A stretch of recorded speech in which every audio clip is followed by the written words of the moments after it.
Hello, my name's Kate Browning, and thank you for joining me for this term's edition of the Derby City Online SENCO Network National Updates. Even though this is titled SENCO Network Meeting, please do plan in time to share these updates with your school's senior leadership team. Also, don't forget, that we'll be providing a national updates briefing paper to go alongside this presentation as well, which you'll be able to download. And again, share that if you want to with your leadership team or indeed your governors as well. So we're going to start off by having a look at the latest from the Department for Education.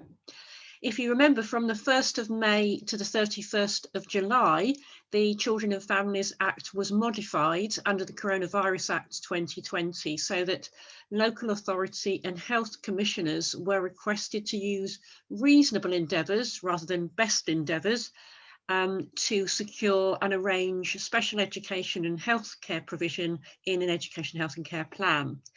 Plus, if you remember, there were temporary changes to timescales for needs assessments, high needs assessments, and for you guys completing annual reviews, just to give more flexibility in responding to the demands placed on schools, local authorities by the pandemic.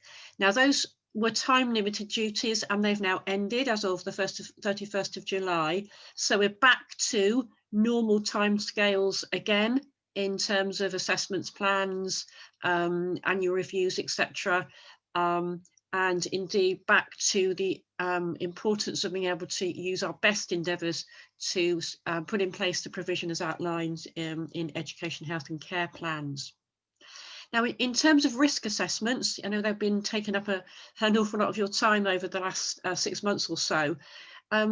What the recommendation is for children with plans who are continuing to or maybe have to go back to self-isolating, or indeed the year group is often that includes that young person, then it might be worth thinking about whether it would be good to reinstate that risk assessment.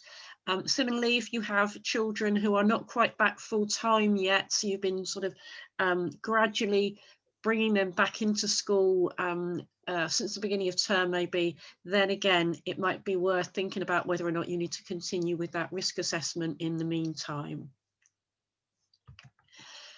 Also, you'd have been quite busy trying to get together remote education support. Their schools have had to have a strong contingency plan in for that by the end of September. Remember, remote education support doesn't necessarily mean online support, but it just means away from school. I'd like you to just think particularly about those children and young people with SEN, where class teachers, subject teachers, heads of department are putting together that sort of package of remote education provision for a class or for a year group.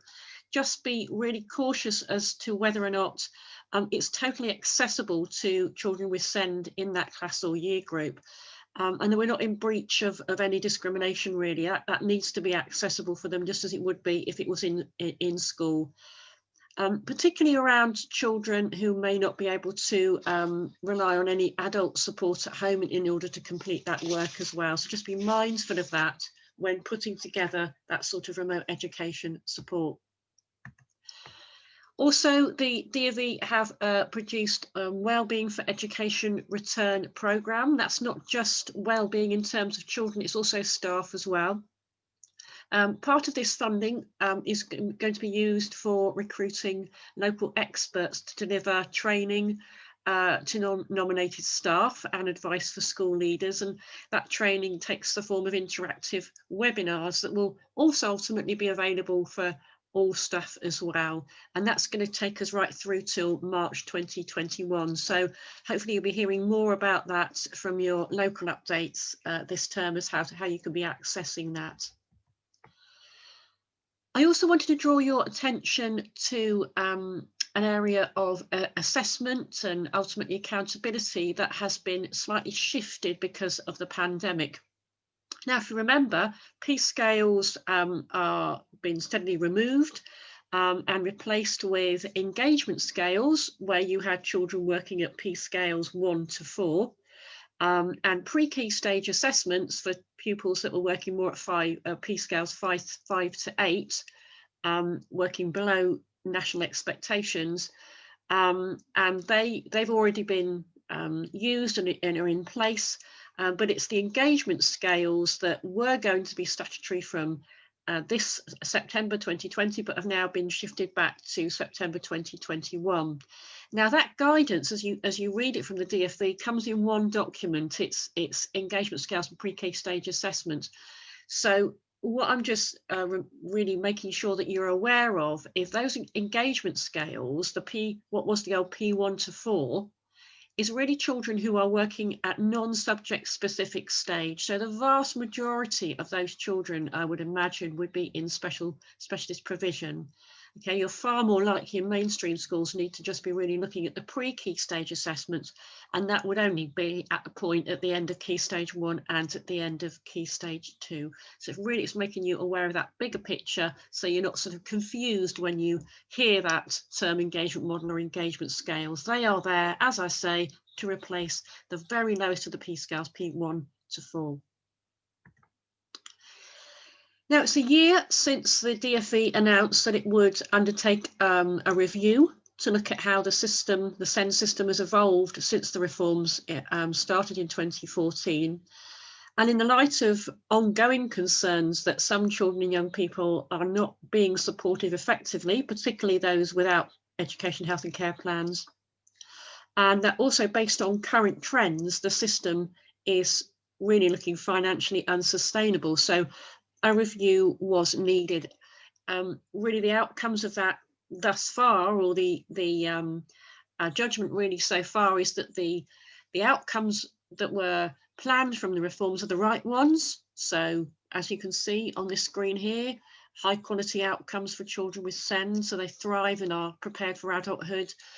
You know, increasing parental confidence in the SEND system, making sure needs are met at the right time and services are responsive to that, building increased capacity in the system where it's needed, and local performance. So in terms of those local area inspections that are now happening around the country, that needed to continue, and that was the right thing to be in place as well. So they were the right outcomes have been sought, but there were still significant challenges really within the system and criticisms that the DfE were going to respond to through putting in place a SEND review.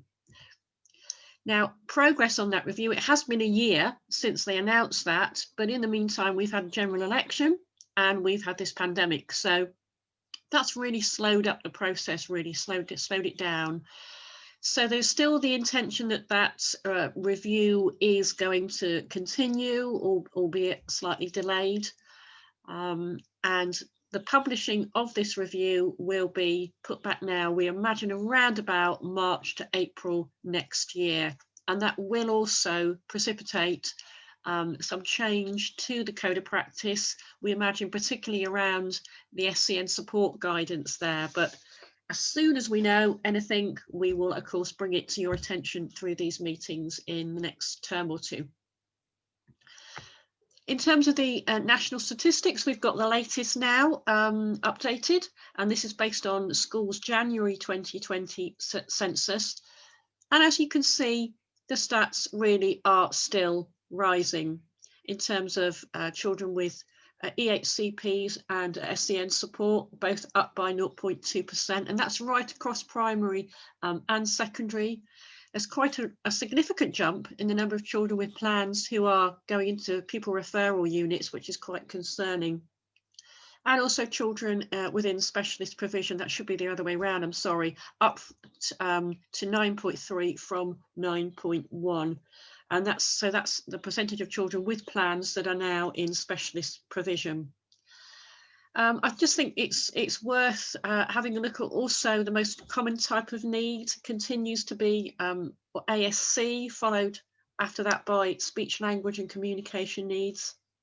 And SEN support, the most common area of need is speech and language communication need, followed by MLD, which I know we've looked at previous NCETM meetings, and then followed after that by SCMH. In fact, that's unchanged. MLD is down just slightly, but it's still there, and we still need to be thinking quite carefully about why are we using that MLD sort of term really, or label for those children. Do we need to get our magnifying glass a bit closer up to those children and think, is that actually underlying speech and language needs in there, or specific learning difficulties or such like? In terms of prevalence, still, as it always has been, more prevalent in boys than in girls, and that's both in terms of education, health and care plans and SEN support. And we continue right back since 2006 are continuing to see a rise in the number of pupils in our special schools across the country.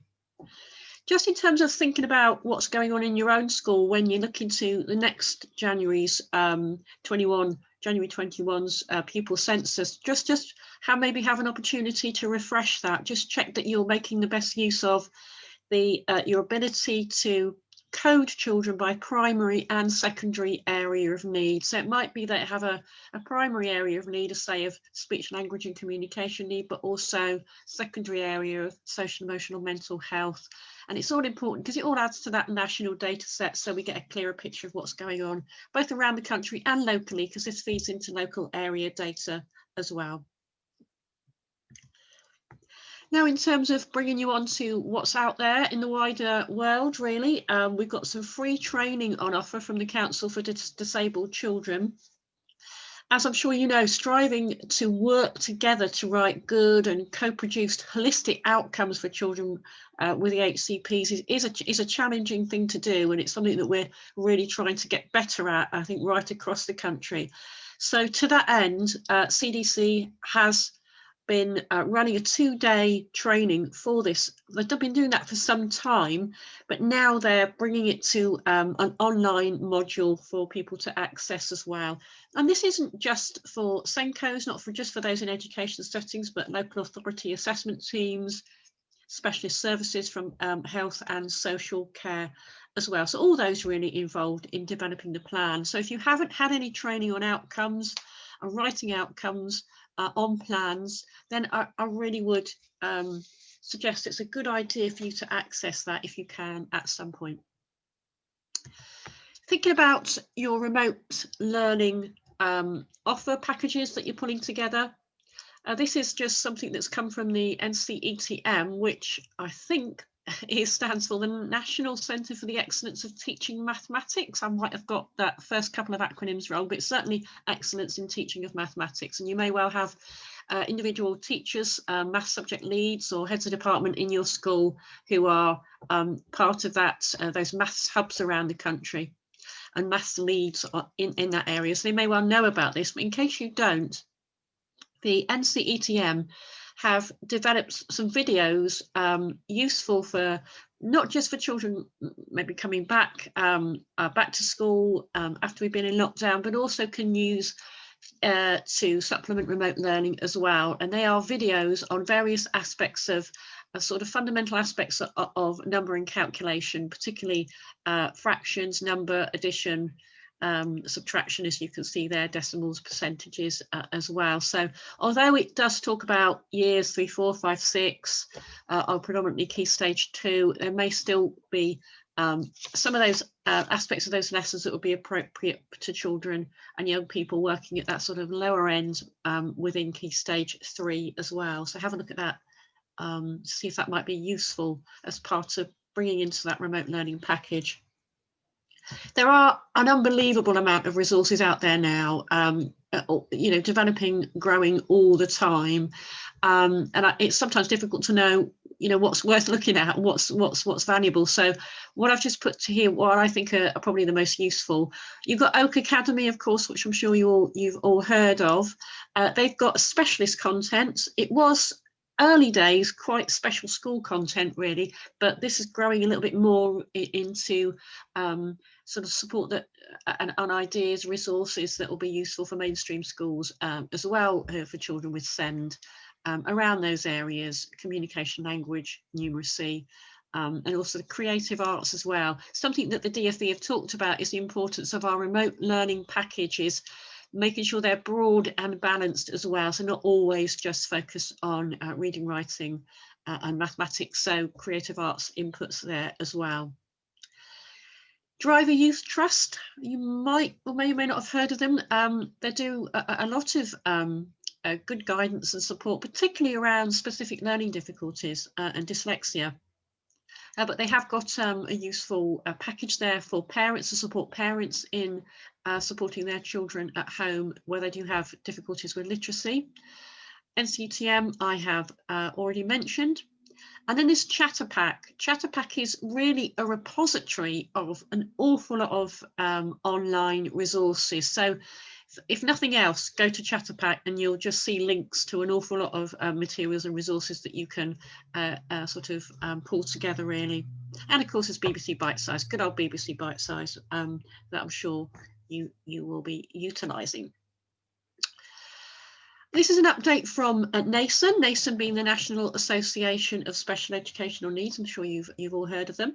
Up till this point, they've had membership in terms of bronze, silver and gold. Membership bronze is sort of for all schools and it's free to access, and then there's been a membership fee for the silver and gold level where you're able to access more resources and etc. Now from January there's going to be free membership for all schools, so there won't be any charge for membership.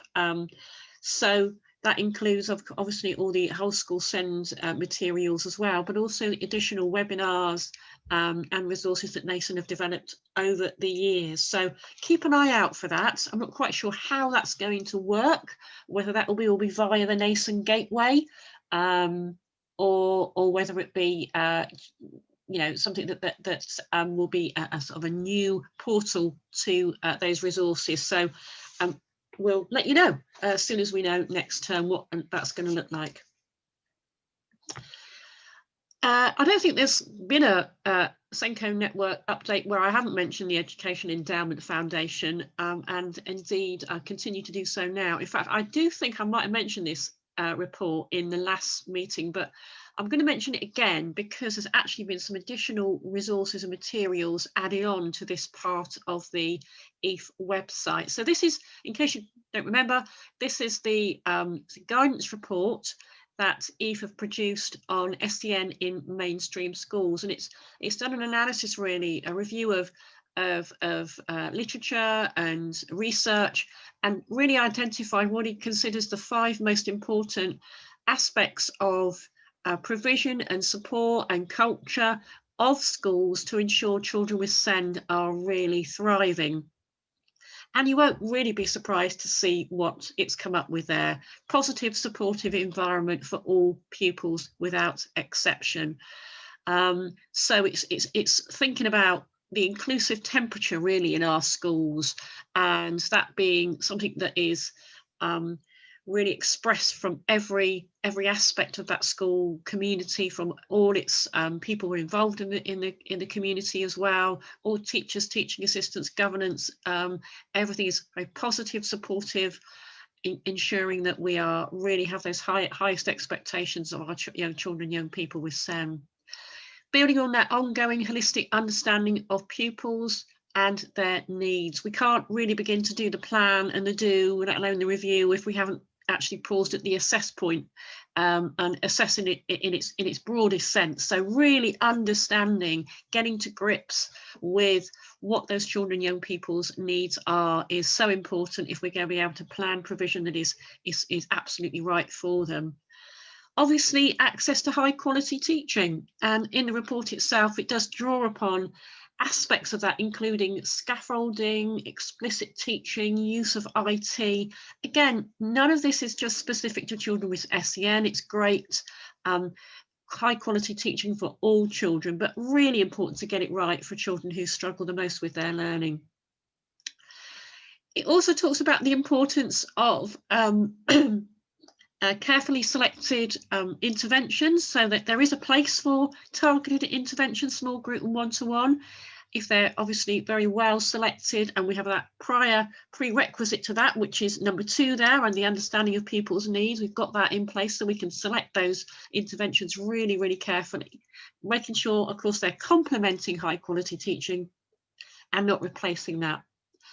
And of course, working effectively with teaching assistants too. And you'll probably be aware of the additional guidance report on maximising the impacts of teaching assistants in schools as well that you can draw on there. On the right hand side of that screen, you will see that there's been some additional guidance produced to help schools really reflect on their own school's practice in these 5 areas. So do have a look at those, as they're quite useful. It's not a long document to read, but yeah, useful to have a look at.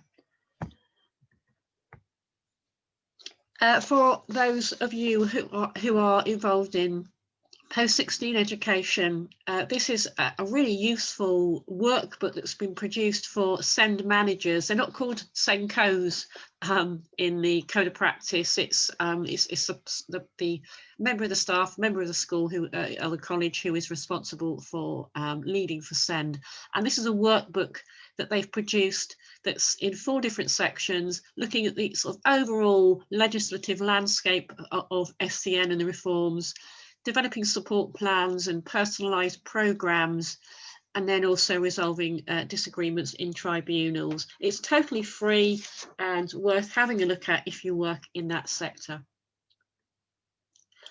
Moving on now to thinking about children and young people with autism spectrum condition. This is a really useful piece that's been developed and brought to our attention by Gareth Morwood, who you might have heard of. He's a very experienced secondary SENCO who does a lot of training and support with schools and local authorities as well. And he's talking about this notion of a saturation model, which is really a whole school approach to improving outcomes for children and young people with ASC through emphasising autism-friendly principles and practices that really permeate every aspect of school life. So it's trying to pull away from individual programmes for every child's difficulty, every different child with ASC has that sort of different programme, but actually trying to embed, saturate through the school, as it were, that really important principles and practices around autism-friendly ways of working. So do have a look at that, link to that, as I say, on the briefing paper. Contact are an organisation who works specifically to support families with disabled children, and it might be worth just flagging up via your school websites or your school newsletters that this organisation is there to offer free one-to-one, confidential phone call supports for families where they really need any reassurance, practical emotional support, and basically an important listening ear for them. So do flag that up to parents. And then finally, really in your briefing notes, I've got a number of infographics from various different organisations that I think they're just really useful to look at, aren't they, and sort of summarise effective ways of working, certainly to try and enhance your universal offer. At the top there, we've got around speech, language and communication needs. So the important things to think about when we're creating communication-friendly classrooms for children with unclear speech or those where there are challenges in expressive language. Also a nice Christmas tree-like image there about supporting children with anxiety and supporting children who are struggling with concentrations as well. And that interesting sort of notion really about how to think about autism, which I quite liked. So they are there, links to those on your briefing notes if you want to download those and create them as little posters or resources to share in staff rooms with staff and teaching assistants. Okay, that's all from me. Thank you very much. Thanks for listening.